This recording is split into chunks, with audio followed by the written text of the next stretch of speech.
अस्सलाम वालेकुम व्यूअर। शर्जील खान की बैनुल अक़वामी क्रिकेट में जल्द वापसी। पीसीबी की जानब से सिलेक्शन कमेटी ने दौरा जनूबी अफ्रीका के खिलाफ होम T20 सीरीज में शर्जील खान को मौका देने का फैसला कर लिया।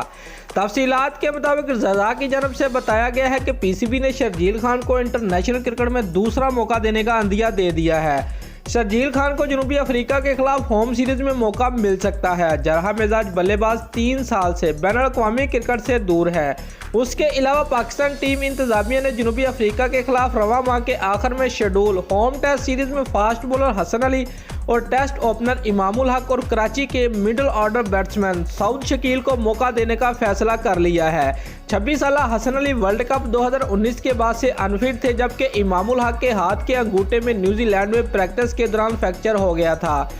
25 साल सऊद शकील पहली बार पाकिस्तान टीम का हिस्सा होंगे। दोस्तों, अगर आपको हमारी ये वीडियो अच्छी लगी है तो लाइक और कमेंट ज़रूर करें और हमारे चैनल को सब्सक्राइब करना मत भूलिए। शुक्रिया।